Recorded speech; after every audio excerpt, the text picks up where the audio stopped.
اعوذ باللہ من الشیطان الرجیم قل هذه سبیلی ادعو الى اللہ على بصیرة انا ومن اتبعنی وسبحان اللہ وما انا من المشرکین. صلی اللہ وسلم. قال النبي صلى الله عليه وسلم لمعاذ رضي الله عنه إنك تأتي قوم من أهل الكتاب فليكن أول ما تدعوهم إليه شهادة أن لا إله إلا الله. محترم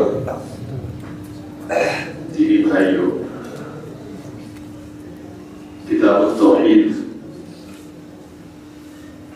کو بنیاد بنا کر عقیدے سے متعلق ہفتہ واری دروس کا جو سلسلہ جاری ہے، اس کی آج کی کڑی میں ہمارے پیش نظر اس کتاب کا جو باب ہے، اس کا عنوان ہے الدعاء الی شہادۃ لا الہ الا اللہ، یعنی لا الہ الا اللہ کی گواہی کی دعوت دینا. شیخ الاسلام محمد بن عبد الوہاب رحمۃ اللہ علیہ نے اس باب کے تحت ایک آیت نقل کی ہے اور دو احادیث نقل کی ہے. آیت سے متعلق ہماری گفتگو پچھلی نشست میں ہو چکی ہے. اب ہمارے سامنے دونوں احادیث ہیں. پہلی حدیث جو صحیح بخاری اور صحیح مسلم کی ہے، حضرت عبداللہ بن عباس رضی اللہ تعالی عنہ سے مروی ہے، کہتے ہیں کہ رسول اللہ صلی اللہ علیہ وسلم نے جب معاذ رضی اللہ تعالی عنہ کو یمن کی طرف بھیجا، داعی بنا کر، معلم بنا کر اور قاضی بنا کر حضرت معاذ کو بھیجا. پچھلے درس میں یہ بات آ چکی ہے کہ معاذ رضی اللہ تعالی عنہ کو 10 ہجری میں نبی کریم صلی اللہ علیہ وسلم نے یمن کی طرف بھیجا. اللہ کے رسول صلی اللہ علیہ وسلم نے ان کو بھیجا تو ان کو اس مشن پر بھیج رہے تھے. آپ صلی اللہ علیہ وسلم اس مشن سے متعلق نصیحت کیا ہے. اللہ کے رسول صلی اللہ علیہ وسلم نے فرمایا کہ انک تأتی قوم من اہل الکتاب، معاذ آپ اہل کتاب کی ایک جماعت کی طرف جا رہے ہیں. پچھلے درس میں یہ بات آپ کے سامنے آئی کہ بصیرت ایک داعی کے پاس ہونا چاہیے، اور بصیرت علم کو کہتے ہیں. علم کس چیز کا ہو ایک داعی کو، تو شریعت کا علم ہو. پھر مدعو کی حالت کا بھی اسے علم ہونا چاہیے، اور وہ طریقہ بھی اسے معلوم ہونا چاہیے جس طریقے سے وہ مدعو کو مخاطب کرے گا. تو یہاں دوسری بات کے سلسلے میں دلیل موجود ہے. کیا ہے کہ آپ کس سے مخاطب ہونے جا رہے ہو آپ کو معلوم ہے. تو کون ہے؟ اہل کتاب. اہل کتاب یہود اور نصارہ، ان کو کتابیں دی گئی تھی، اس لیے ان کو اہل کتاب سے تعبیر کیا جاتا ہے. یمن میں صرف اہل کتاب ہی نہیں تھے، اہل کتاب کے علاوہ دوسرے لوگ بھی تھے، یعنی مشرکین بھی، لیکن ان کی کثیر آبادی تھی یا ان کی اکثریت تھی. اس لیے اللہ کے رسول صلی اللہ علیہ وسلم نے خاص طور پر ان کا ذکر فرمایا اور اہل کتاب کے حوالے سے ہونے کے حوالے سے ذکر کیا. تو اس میں پیغام یہ مضمر تھا کہ جو لوگ آپ کے مخاطب ہوں گے وہ پڑھے لکھے لوگ ہیں. تو عام لوگوں سے گفتگو کا انداز اور ہوگا، پڑھے لکھے لوگوں سے گفتگو کا اور انداز ہوگا. یہاں موعظہ اور حکمت سے آگے بڑھ کر جدال کی صورت پیدا ہو سکتی ہے. تو جو لوگ مخاطب ہیں ان سے آگاہ ہونا ضروری ہے تاکہ ان کی حالت کے مطابق ان سے گفتگو کی جا سکے. تو مخاطب کی حالت، مخاطب کی نفسیات کا علم ہونا داعی کو ضروری ہے. آگے اللہ کے رسول صلی اللہ علیہ وسلم نے ارشاد فرمایا فَلْيَكُنْ أَوَّلَ مَا تَدْعُوهُمْ إِلَيْهِ شَهَادَةُ أَن لَا إِلَهَ إِلَّا اللَّهُ. تو سب سے پہلے جس چیز کی طرف تم ان کو بلاؤ وہ کیا ہو؟ لا الہ الا اللہ کی گواہی دینا. تو یہ دعوت کی ترتیب ہے جس کی وضاحت نبی اکرم صلی اللہ علیہ وسلم کی طرف سے ہو رہی ہے. تو دعوت کی ترتیب میں سب سے پہلے نمبر پر کیا ہے؟ توحید ہے. توحید ہے سب سے پہلے توحید. یہی انبیاء کرام علیہ الصلوۃ والتسلیم کی دعوت کا انداز اور طریقہ رہا ہے. اور یہ بات کئی مرتبہ ہمارے سامنے آ چکی ہے کہ توحید کے بغیر دوسری چیزوں کی کوئی اہمیت اللہ تعالیٰ کے یہاں نہیں ہے. تو جب تک آدمی توحید کو جان نہیں لے، اس کے تقاضوں کو سمجھ نہیں لے، اس وقت تک اس کا کوئی عمل اللہ تعالیٰ کے یہاں ٹھہرتا ہی نہیں ہے. تو سب سے پہلے کس چیز کی دعوت؟ توحید کی دعوت. اللہ کے رسول صلی اللہ علیہ وسلم نے کہا اس بات کی دعوت کہ لا الہ الا اللہ کی گواہی دی جائے. گواہی، تو گواہی کس چیز سے ہوتی ہے؟ کس چیز سے؟ تو گواہی کا مطلب ہے زبان کے ذریعے سے کسی چیز کا اقرار کرنا. اور کسی چیز کا اقرار کرنا اس وقت ہوگا جبکہ اس کے سلسلے میں علم ہو. علم تو گواہی میں نطق بھی ہے اور علم بھی. اللہ نے کہا الا من شہد بالحق وهم يعلمون. جو گواہی دے حق کی اس حال میں کہ وہ جاننے والا ہو. تو گواہی علم کے ساتھ ہوتی ہے. تو ایک آدمی اگر گواہی نہیں دیتا ہے، معرفت رکھتا ہے، جانتا ہے کہ اللہ کی سوا کوئی معبود ہے برحق نہیں ہے، تو کیا اس کا یہ اقرار نہیں کرنا اس کو کامیابی دلا سکتا ہے یا جہنم کے عذاب سے بچا سکتا ہے؟ تو ظاہر سی بات ہے کہ یہ اس کی کامیابی کے لیے کافی نہیں ہے. وہ کافر ہی سمجھا جائے گا. یہاں بھی دنیا میں بھی اس پر کفر کا اطلاق ہوگا، کافر اس کو کہا جائے گا، اور آخرت میں بھی اس کے لیے کیا ہے؟ کیا ہے؟ تو عذاب کا، کافر ہونے کا عذاب، کافر ہونے کا.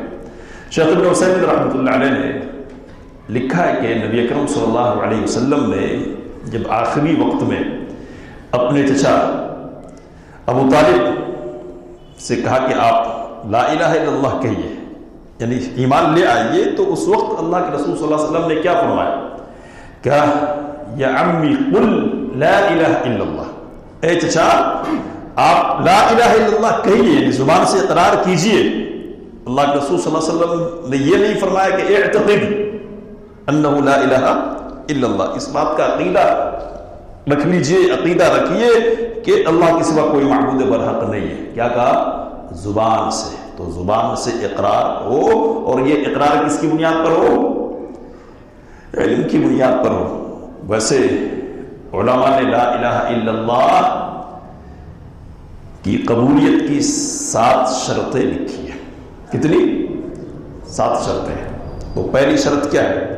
پہلی شرط کا کہ علم ہو جو جہل کی ضد ہے، یعنی جہالت بالکل آدمی بصیرت کی بنیاد پر لا الہ الا اللہ کا اقرار کرے. دوسرے نمبر پر کہ یقین، ایسا یقین کہ جس میں شک کی معمولی گنجائش بھی نہیں، یقینی انداز میں جس میں شک کی کوئی گنجائش نہیں، اس طور پر آدمی اقرار کرنے والا. تیسری شرط کیا ہے؟ تو کہا کہ انقیاد، آدمی پوری تابعداری اختیار کر لے اور اپنے آپ کو اس اقرار کے تابع کر دے پورا، ٹھیک ہے. اور چوتھے نمبر پر کا اطاعت. تو لا الہ الا اللہ کے جو تقاضے ہیں نا، تقاضوں پر آدمی عمل کرے، اس کا یہ ایمان ہو کہ وہ تقاضوں پر عمل کرے گا. پانچویں نمبر پر کہا کہ اخلاص ہونا چاہیے.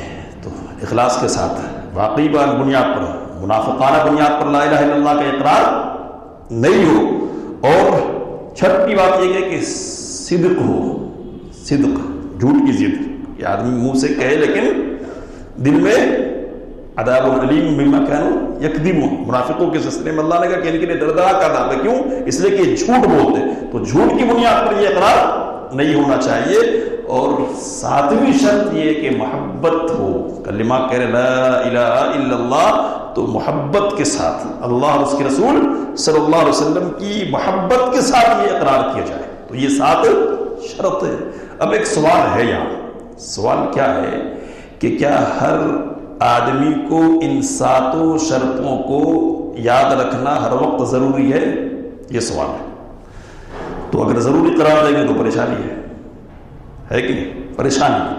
تو عملی طور پر اس کا مظاہرہ مطلوب ہے، سمجھ رہے نا، علمی طور پر نہیں. یعنی ایک آدمی یہ ساری 7 شرطیں یاد رکھے، گنائے، علم وغیرہ وغیرہ، یہ ضروری نہیں ہے. لیکن عملی طور پر اس کی طرف سے ان ساری باتوں کا صدور ہونا چاہیے. بات سمجھ رہے ہو؟ یعنی علم ہو، علم کی بنیاد پر ہو. تو اگر عملی طور پر علم ہے اس کے یہاں، تو اس کو یہ معلوم ہونا ضروری نہیں ہے کہ علم بھی ہونا چاہیے، محبت بھی ہونی چاہیے، یقین بھی ہونا چاہیے. عملی طور پر اگر ساری چیزیں اس کے یہاں پائی جا رہی ہے، یہ ساری شرطیں موجود ہیں، تو پھر کیا ہے؟ لا الہ الا اللہ کا اقرار صحیح ہے. شیخ الاسلام محمد بن عبد الوہاب رحمۃ اللہ علیہ نے آگے لکھا ہے کہ وہ فی روایت الی ان یوحد اللہ. ایک روایت تو مل ہے کہ سب سے پہلے کس چیز کی دعوت دینا؟ لا الہ الا اللہ کی گواہی کی. تو گواہی کی بنیاد پر ہم نے کچھ معلومات حاصل کی. آگے کیا کر کے ایک روایت میں، تو یہ روایت صحیح بخاری کے جس میں ہے کہ اس بات کی طرف بلانا کہ اللہ ہی اکیلے عبادت کے لائق ہے. علماء کہتے ہیں شارعین کہ شیخ الاسلام نے یہ جو لفظ، یہ کلمہ نقل کیا ہے روایت کا، اس کا مقصد ہے. مقصد کیا ہے کہ ایک آدمی نے صرف لا الہ الا اللہ کا اقرار کر لیا زبانی طور پر، تو کیا اس کے لیے یہ بات اس کی کامیابی کے لیے کافی ہے؟ نہ. لا الہ الا اللہ کی اقرار کرنے کا مطلب یہ کہ وہ عملی طور پر بھی صرف ایک اللہ کی عبادت کا قائل ہو اور اس پر عامل ہو. عامل، ٹھیک ہے. اس کے بعد کہہ رہے کہ فَإِنْهُمْ أَطَاعُوكَ لِذَلِكَ، اگر اس سلسلے میں وہ تمہاری اطاعت کر لے. کون؟ اہل کتاب، جن کو تم خطاب کرنے جا رہے ہو، دعوت دینے جا رہے ہو. فَأَعْلِمْهُمْ أَنَّ اللَّهَ افْتَرَضَ عَلَيْهِمْ 5 صَلَوَاتٍ فِي كُلِّ يَوْمٍ وَلَيْلَةٍ. تو ان کو یہ بتلانا کہ اللہ نے رات اور دن میں ان پر 5 نمازیں فرض کی ہیں. 5 نمازیں. تو ترتیب، تدریج ملحوظ رکھنا ہے دعوت میں. پہلے جو اہم ہے اس کی دعوت دینی ہے، پھر اس کے بعد جو اہم ہے اس کی دعوت دینی ہے. تو شہادتین کے بعد سب سے زیادہ اہم کون سی چیز ہے؟ نماز ہے. اس کو ہم اچھی طرح جانتے ہیں. نماز ہے. نماز یہ ظاہراً ایک آدمی کے مسلمان ہونے کی سب سے بڑی علامت ہے. روایتیں بہت ساری ہے، بہت ساری. ایک روایت ہے محجن الاسلمی رضی اللہ تعالی عنہ کی، ذرا اپیل کرنے والی، اس لیے میں سناتا ہوں آپ کو. کہتے کہ رسول اللہ صلی اللہ علیہ وسلم کے ساتھ مجلس میں موجود تھا میں. اذان ہوئی، اللہ کے رسول صلی اللہ علیہ وسلم نماز کے لیے تشریف لے گئے. نماز سے فارغ ہوئے، اللہ کے رسول صلی اللہ علیہ وسلم تشریف لائے. میں اپنی جگہ پر موجود تھا، اپنی جگہ پر. تو تشریف لانے کے بعد اللہ کے رسول صلی اللہ علیہ وسلم نے پوچھا الست برجل مسلم، کیا تو مسلمان نہیں ہے؟ کیا سوال ہے؟ کیا تو مسلمان نہیں ہے؟ سوال کرنے کا مطلب کیا تھا؟ تو مطلب یہ تھا کہ اگر تم مسلمان ہوتا تو پھر یہاں بیٹھنے کا کیا مطلب ہے؟ یہ تو نماز پڑھنا چاہیے تھا نا، تو نے نماز نہیں پڑھی، کیا مسلمان نہیں ہے تو؟ تو حضرت محجن رضی اللہ عنہ نے کہا کہ کیوں نہیں؟ اللہ کے رسول صلی اللہ علیہ وسلم میں مسلمان ہوں، لیکن میں نے گھر میں نماز پڑھ لی تھی.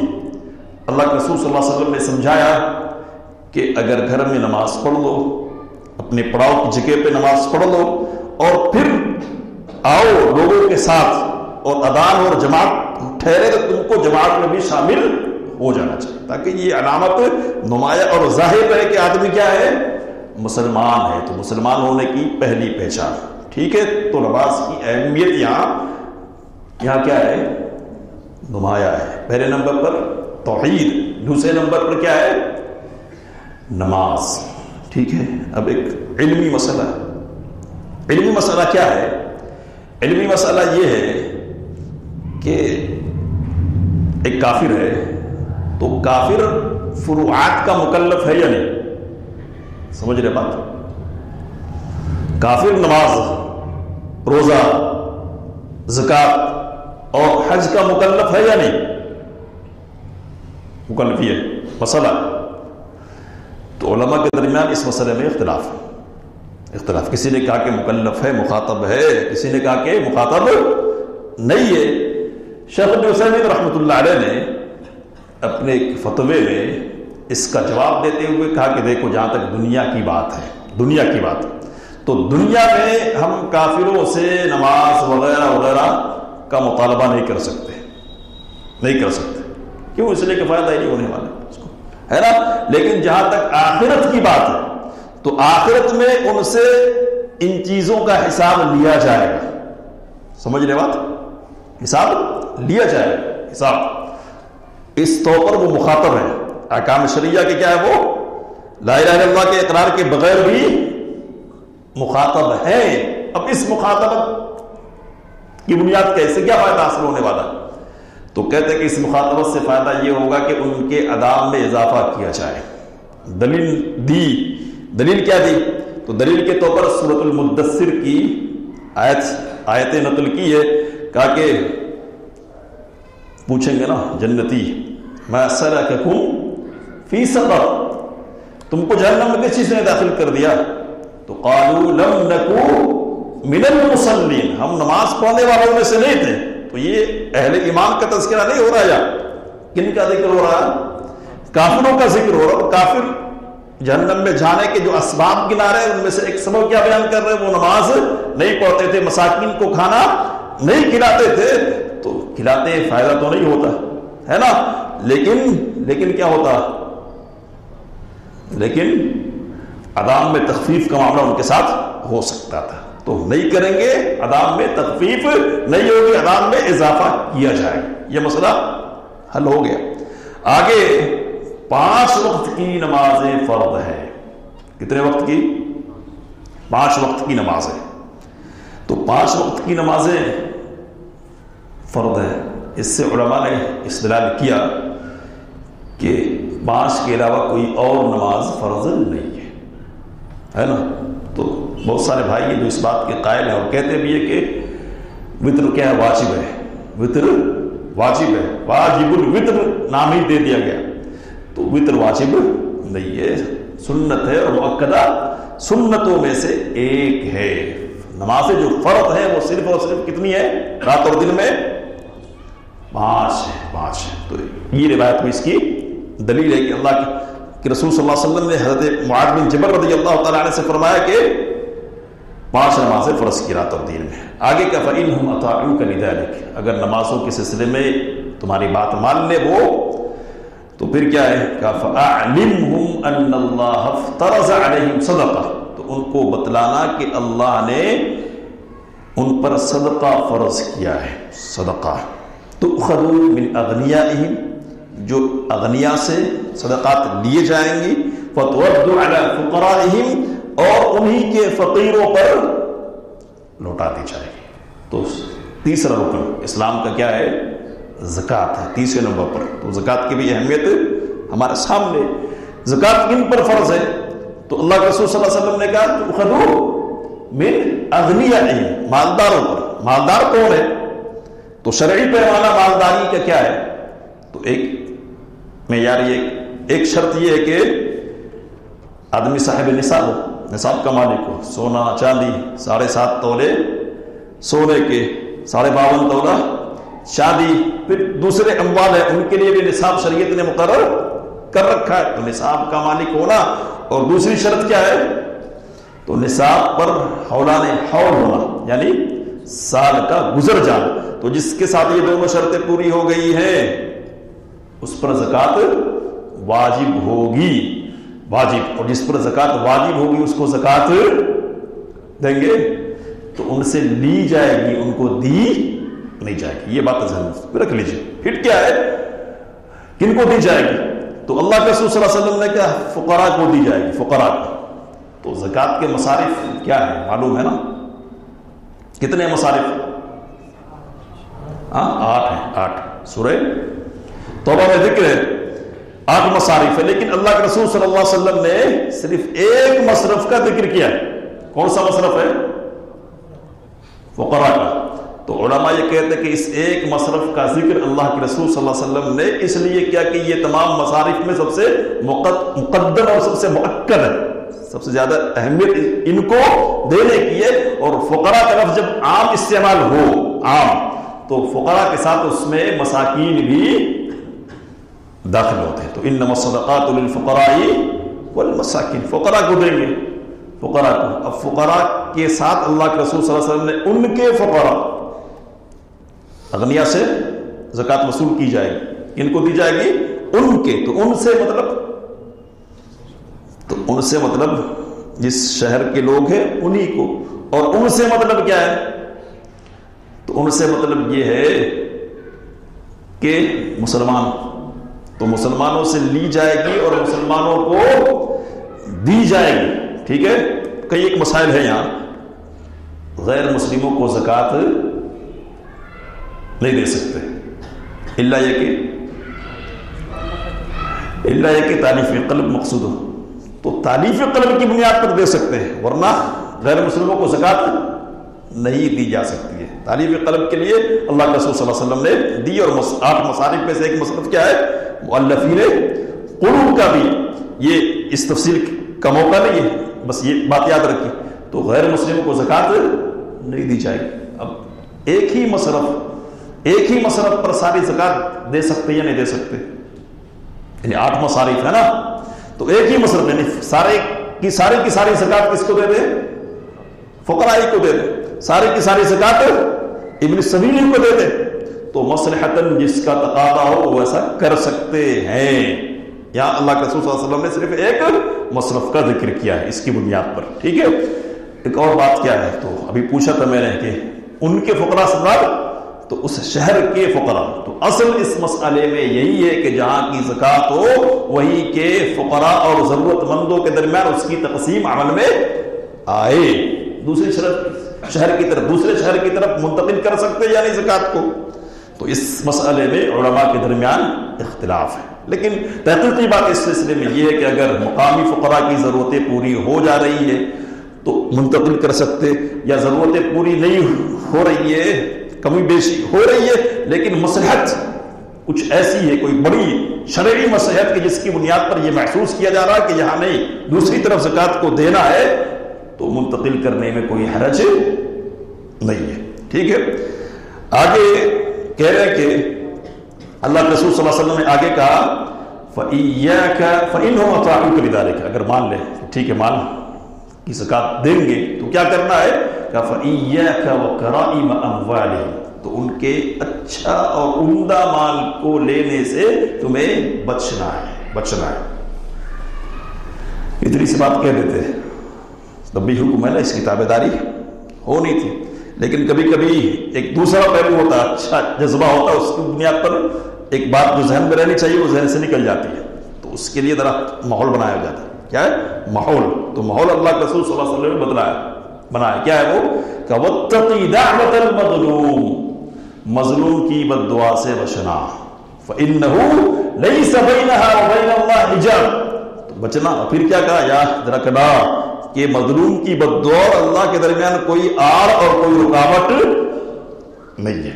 تو باتیں ہیں کہ یہ کہ انشاءاللہ، لیکن آگے بڑھنے سے پہلے ایک سوال ہے علماء نے اٹھایا کہ اللہ کے رسول صلی اللہ علیہ وسلم نے ارکان اسلام میں سے صرف 3 کا ذکر کیا یہاں، جبکہ اسلام کے ارکان کتنے؟ 5۔ دو ارکان کون سے اور رہ گئے؟ حج اور روزہ. تو روزہ اور حج کا ذکر کیوں نہیں کیا اللہ کے رسول صلی اللہ علیہ وسلم نے؟ تو کسی نے کہا کہ یہ راوی کی طرف سے اختصار ہے. تو شیخ الاسلام امام ابن تیمیہ رحمۃ اللہ علیہ نے کہا کہ نہیں، یہ راوی پر عیب لگانے کی بات ہو جائے گی، ہے نا، عیب لگانے کی بات ہو جائے گی. ایسا نہیں ہے.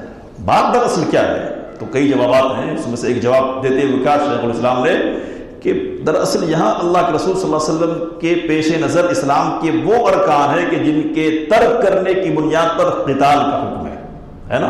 امرت ان اقاتل الناس حتى يشهدوا ان لا الہ الا اللہ ويقيموا الصلاة ويؤتوا الزکاة. مجھے حکم دیا گیا کہ میں لوگوں سے قتال کروں، لڑوں، جب تک کہ وہ لا الہ الا اللہ کی گواہی نہ دے لے اور نماز نہ پڑھنے لگ جائے اور زکات نہ دینے لگ جائے. قرآن مجید میں بھی ہے فَإِن تَابُوا، یعنی لا الہ الا اللہ پڑھ لیں، وَأَقَامُوا الصَّلَاةَ وَآتُوا الزَّكَاةَ فَخَلُّوا سَبِيلَهُمْ یا فَإِخْوَانُكُمْ فِي الدِّينِ. اگر یہ توبہ کر لیتے ہیں، نماز پڑھتے ہیں، زکات دیتے ہیں تو ان کا راستہ چھوڑ دو، یا یہ تمہارے بھائی ہیں دین کے. سورہ توبہ میں تو اللہ کے رسول صلی اللہ علیہ وسلم کے سامنے صرف یہ ارکان ہیں جن کی بنیاد پر کیا ہے، یعنی کہ ترک کی بنیاد پر قتال ہونا ہے. دوسری بات یہ کہی گئی کہ اس وقت ان کا زمانہ نہیں تھا. کیا ہے؟ غربی لوگوں نے بھیج رہے ہیں نا. اور حج کب فرض ہوگا؟ شوال ذی القعدہ میں تو بہت دور کا مسئلہ ہے، اس وقت تک دیکھ لیا جائے گا.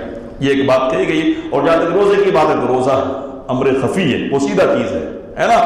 تو ضرورت کے موقع پر اس کی وضاحت کر دی جائے گی. اب یہاں عمدہ مال نہیں لینا، عمدہ مال نہیں لینا چاہیے. کون سا مال لیں گے پھر؟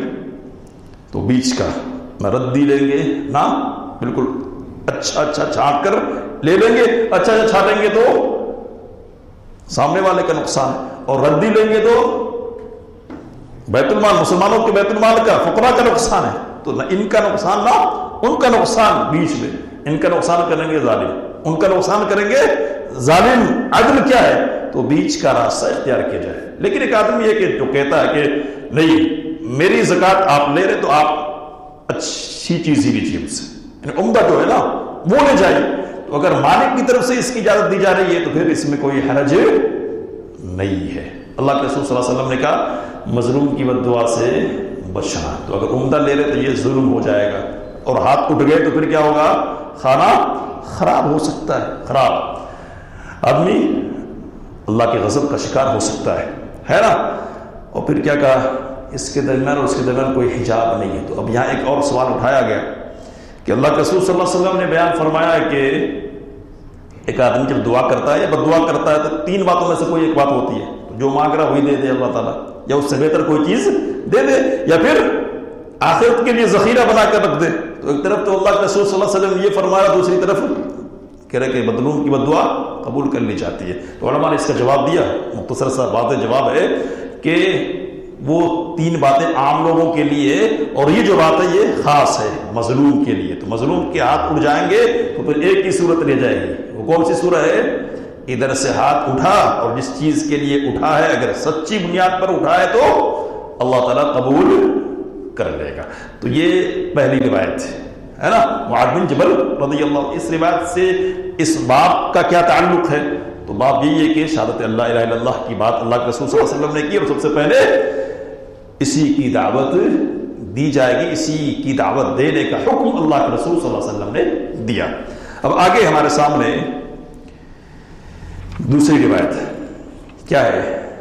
سہل بن سعد رضی اللہ تعالی عنہ کہتے ہیں، یہ بھی بخاری اور مسلم کی روایت ہے کہ رسول اللہ صلی اللہ علیہ وسلم نے خیبر کے موقع پر، خیبر کے دن فرمایا. خیبر کے دن، وہ جنگ خیبر کا واقعہ. جنگ خیبر سن 7 ہجری میں پیش آئے تھے. جن کے خلاف؟ تو خیبر کے یہودیوں کے خلاف. کون لوگ تھے یہ؟ تو یہ وہ لوگ تھے کہ ان کو مدینہ سے کھدیڑ دیا گیا تھا. تو کچھ تو شام کے علاقے میں چلے گئے، تو کچھ یہاں آ کر آباد ہو گئے تھے. یہاں حملہ اب پھر ان پر کیوں کیا جا رہا؟ تو یہ وہ بدمعاش ہے کہ جنہوں نے مدینے پر چڑھائی کروائی تھی. قریش کے لشکر کو لے کر آ گئے تھے، بنو غطفان کو لے کر آ گئے تھے، بنو اسد کے. تو 10,000 کا بڑا لشکر، ایسا لشکر کہ جو اگر اللہ کی مدد اور نصرت نہیں ہوتی تو مدینہ کو بالکل تہوارا کر دینے والا تھا. انہی کی سازش کا نتیجہ تھا. تو اللہ کے رسول صلی اللہ علیہ وسلم کو فراغت ملی صلح حدیبیہ کے بعد, ذرا قریش کی طرف سے اطمینان ہو گیا, تو اب آپ صلی اللہ علیہ وسلم نے یہ فیصلہ کیا کہ اب ان سے نمٹا جائے. تو گئے, لڑائیاں ہو رہی ہے لیکن ذرا مشکلات کا سامنا ہے. مشکلات دشمنوں کی طرف سے بھی ہے, کامیابی میں تاخیر ہو رہی ہے, اور مشکل یہ بھی درپیش ہے کہ کھانے اور پینے کی اشیاء کی قلت ہے. تو گدھے ذبح کر لیے گئے تھے, گدھے کا گوشت, گھوڑے وغیرہ ہے نا, تو یہ بھی مشکل ہے. اب یہ مشکل ہے, ان حالات میں اللہ کے رسول صلی اللہ علیہ وسلم صحابہ کرام رضوان اللہ تعالی علیہ مجمعین کو خوشخبری سنا رہے ہیں. تو خوشخبری کی معنویت سمجھنے کے لیے یہ بات ذکر کر رہا ہوں کہ کن حالات میں اللہ کے رسول صلی اللہ علیہ وسلم نے یہ بات کہی. کیا کہا کہ لأعطین رایۃ غدا رجلا یحب اللہ ورسولہ, میں اللہ کی قسم کل ایک ایسے آدمی کو جھنڈا دوں گا, جھنڈا ایک ایسے آدمی کے حوالے کروں گا جو اللہ سے اور اس کے رسول صلی اللہ علیہ وسلم سے محبت کرتا ہے, اور اس سے اللہ اور اس کے رسول صلی اللہ علیہ وسلم محبت کرتے ہیں. بہت زبردست روایت ہے یہ, ہے نا, بہت ساری باتیں کام کی اور عبرت اور نصیحت کی بہت ساری باتیں ہمارے لیے. اللہ ہم کو نصیحت حاصل کرنے کی توفیق دے. اللہ کے رسول صلی اللہ علیہ وسلم ضرور دوں گا, میں کل دوں گا. اور کیا کہا, ایسے آدمی کو دوں گا جو اللہ سے اور اس کے رسول صلی اللہ علیہ وسلم سے محبت کرتا ہے. تو کون ہے یہ آدمی؟ تو آگے ہمارے سامنے بات آئے گی کہ وہ آدمی کون تھا. تو وہ علی بن ابی طالب رضی اللہ تعالی عنہ تھے. گواہی کس کی طرف سے یہ کہ یہ اللہ سے محبت کرتا ہے اور اللہ اور اس کے رسول صلی اللہ علیہ وسلم اس سے محبت کرتے. کس کی طرف سے ہے؟ رسول اللہ صلی اللہ علیہ وسلم کی طرف سے. تو جو محبوب ہو اللہ کا وہ لعن تان کا مستحق ہوگا یا محبت کا مستحق ہوگا. لیکن اس امت میں ایسے بدقسمت لوگ موجود ہیں کہ جنہوں نے اس شخصیت کو بھی لعن تان کا نشانہ بنایا. لعن تان ہی نہیں بلکہ کفر کا بھی فتویٰ جڑا. کون لوگ ہیں یہ؟ تو خوارج نے کافری بنا ڈالا, اور نواصب ہے ایک ٹولہ ناصبیوں کا کہ جو اہل بیت کے سلسلے میں غصہ خانہ رویہ اختیار کرتا ہے. علی رضی اللہ تعالیٰ عنہ کو بھی نشانہ ملامت بناتا ہے یہ ٹولہ. تو دونوں کی تردید ہے یہاں. آپ جس کو نشانہ بنا رہے ہیں نا وہ کون ہے؟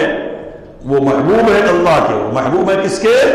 رسول اللہ صلی اللہ علیہ وسلم کے محبوب ہیں اور محب بھی ہیں, دونوں کو چاہنے والے بھی ہیں. تو فضیلت علی یہاں نمایاں ہے.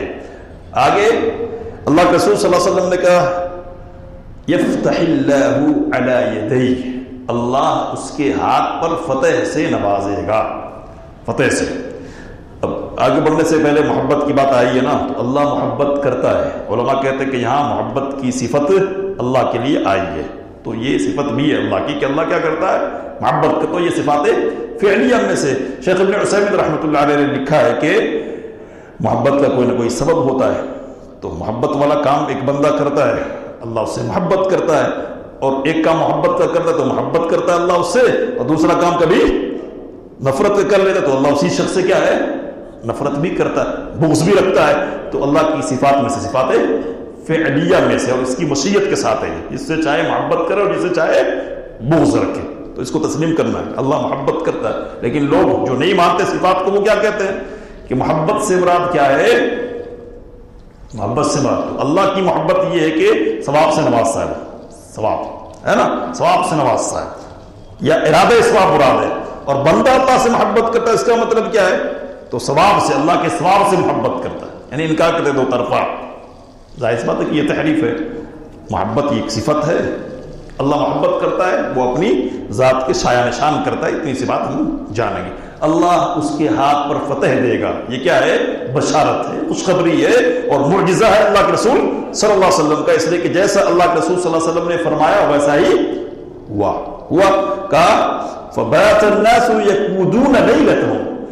اللہ کے رسول صلی اللہ علیہ وسلم سے یہ بات سنی کہ ایک آدمی ہے جس کو جھنڈا دوں گا میں, اور اس کی صفت یہ کہ وہ اللہ سے اور اس کے رسول صلی اللہ علیہ وسلم سے محبت کرتا ہے, اور اللہ اور اس کے رسول صلی اللہ علیہ وسلم اس سے محبت کرتے ہیں.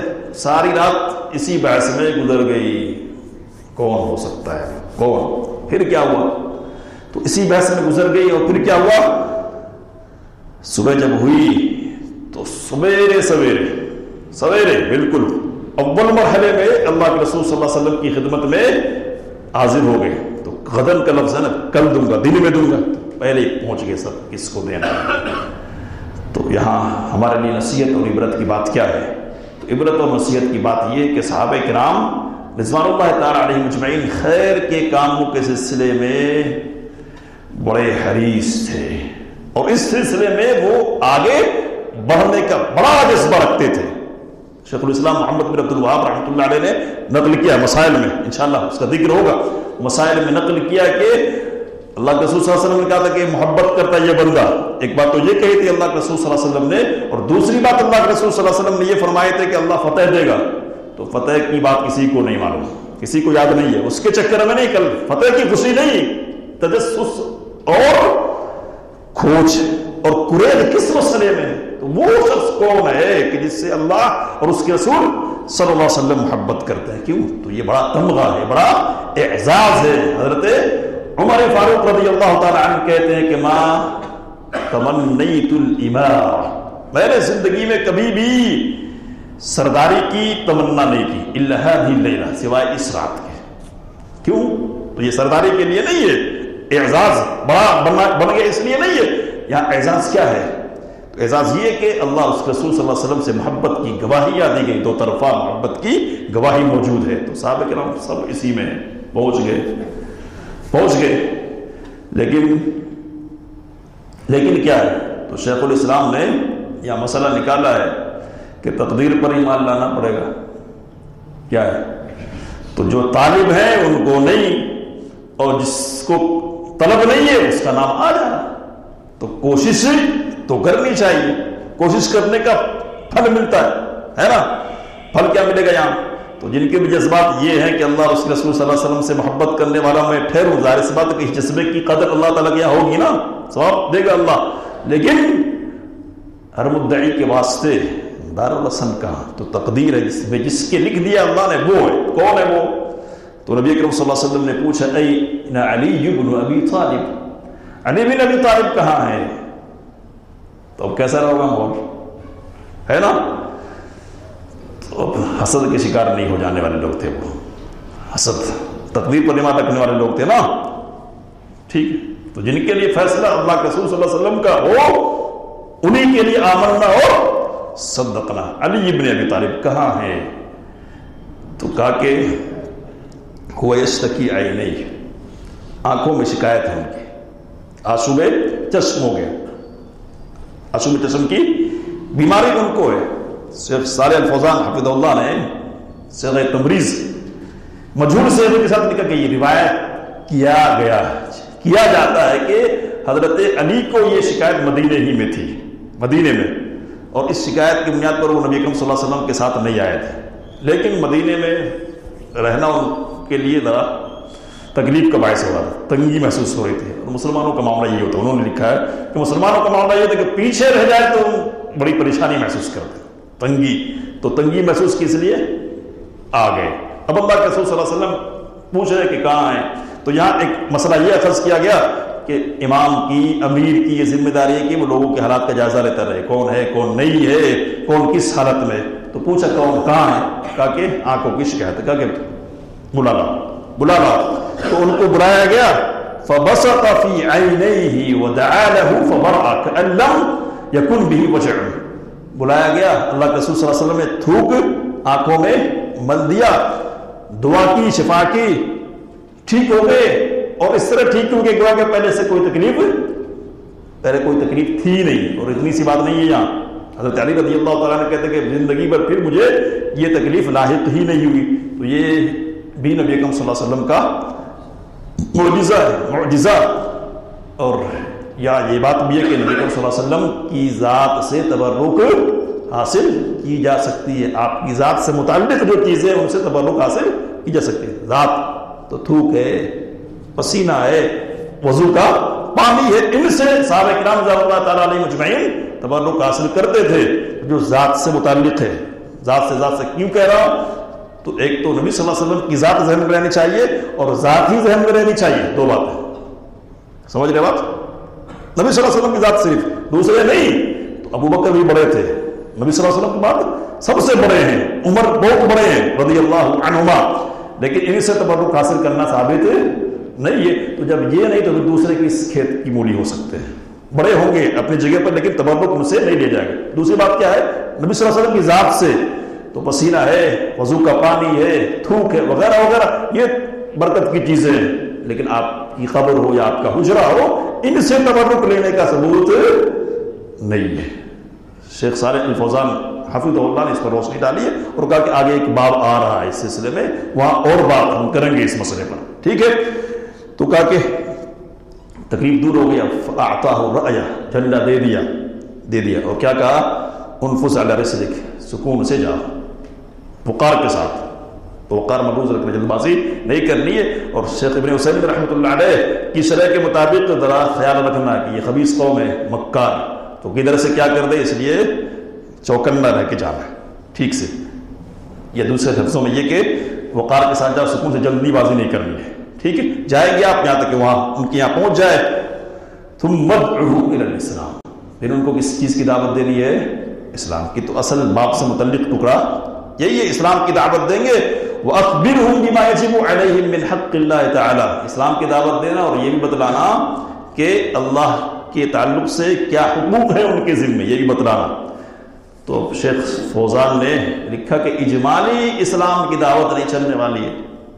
بعض لوگ صرف اسلام کرتے لیکن اس بات کو وضاحت نہیں کرتے کہ اسلام ہے کیا، کن چیزوں پر مشتمل ہے، کیوں نہیں کرتے.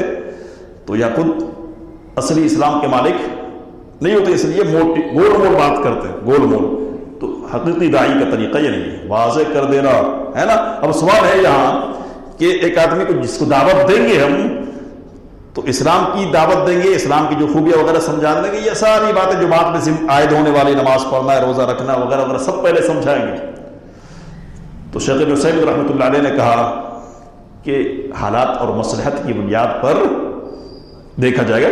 حالات جیسے تقاضا کریں گے، سامنے والے کی شخصیت کیسی ہوگی، آدمی سب کو سمجھ رہا وغیرہ وغیرہ، اس کو زیادہ لمبی چوڑی تشریح کرنے کی ضرورت نہیں ہے نا.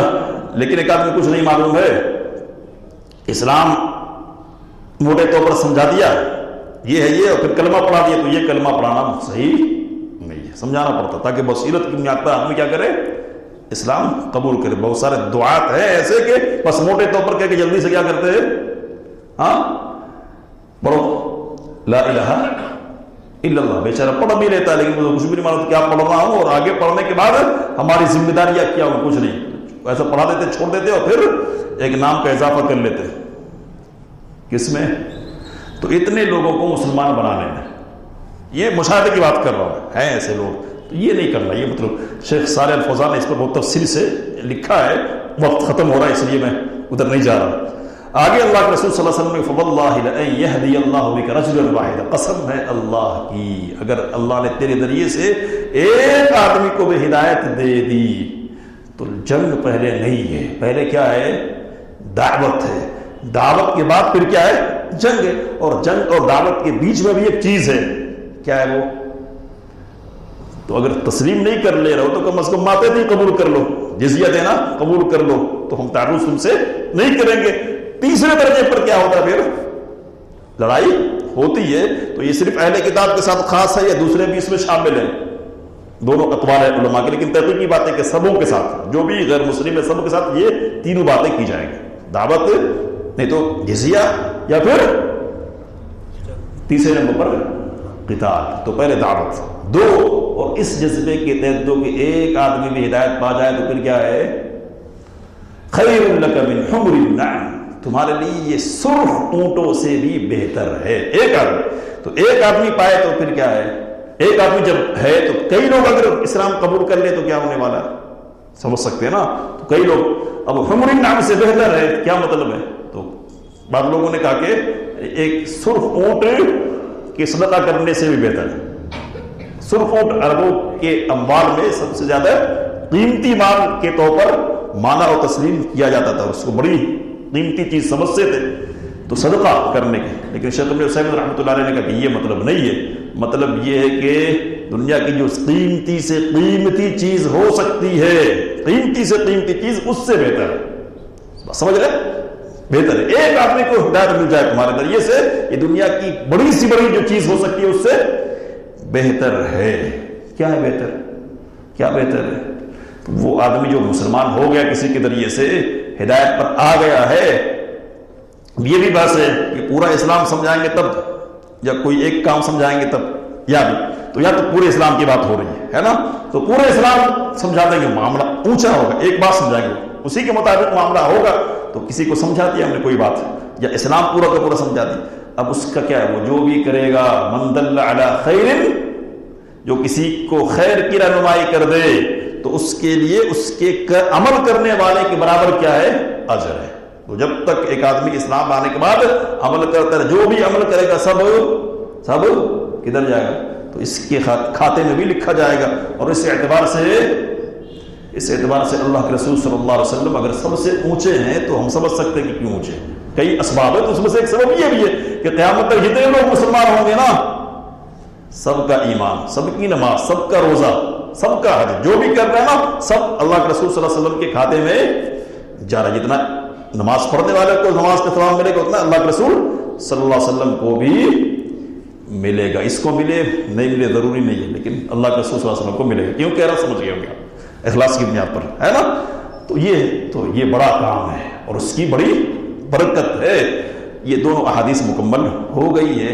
اب ٹائم بہت ہو گیا ہے، اس لیے معذرت کے ساتھ مسائل اگلے ہفتے آپ کے سامنے رکھیں گے انشاءاللہ.